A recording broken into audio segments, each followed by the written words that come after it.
So I finally got one. This is now my oldest piece of audio equipment. This unit came out in the summer of 1906 when Theodore Roosevelt was president, when the Wright brothers submitted a patent for their airplane, and of course, the San Francisco earthquake. And you could barely see it right here, but here it is, Edison. This is an Edison home phonograph. Now, of course, every school child knows that Thomas Edison invented the phonograph. However, most people really don't realize, because when we think of phonographs, we think of records. The first records were not discs. They were these. This is a wax cylinder. This was the first record. Now, I only have two. I tried to play one earlier, but because it's the first time I've ever done it, I actually put the cylinder on wrong and destroyed it. These things are hard wax, but they're incredibly brittle, not too unlike the shellac discs that would soon become more popular than this. Those records, the shellac flat discs that we think records are, they came out around the time of this machine, and they were invented by a guy named Berliner, and he had a gramophone. And those records are what would eventually win out. But Edison's home model came out in the 1880s. All right, and so this one is a 1906. It should have a horn, but I don't have a horn, unfortunately. It's a wind-up machine, so I'm winding it up right now. The horn sits right here. You could still hear it without the horn. This is a completely acoustic machine, meaning there are no wires, there's no speakers, there's nothing like that. What you're hearing is the reproducer, and on the other side here, it's not a needle per se, it's a sapphire nub.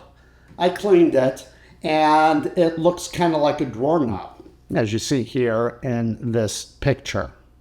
Now, these cylinders, this one is a song called the Whippoorwill Song.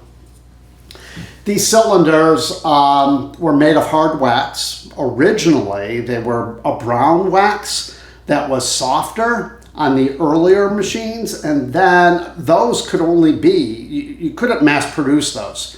So when something was recorded, it was recorded and then sold, and then it had to be recorded again. And so like if somebody were singing or playing an instrument, Edison would line up a bunch of horns where they could capture the sound, about 10 of them. The person would play it, they would have 10 cylinders to sell, and then the person would play it again, and then have another 10 cylinders to sell. These black ones are 2 minutes long. That's all you got is a 2-minute song, and it goes on the spindle like this. Gotta be careful, I don't want to break this one. You close it, lock it in. This is the brake here, and then when you let go of the brake, this spins. Now what you have to do is lay down the reproducer right at the beginning.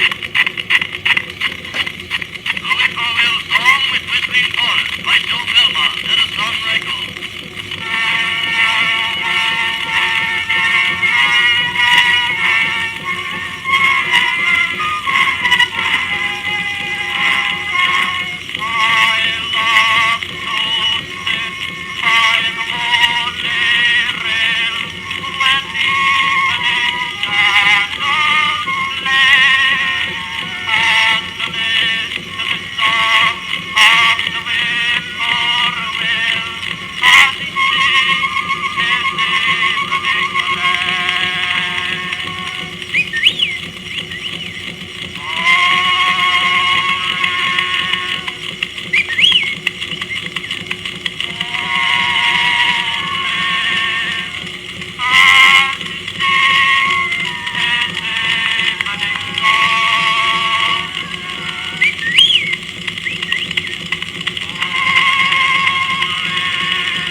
you would be able to hear it better with the horn.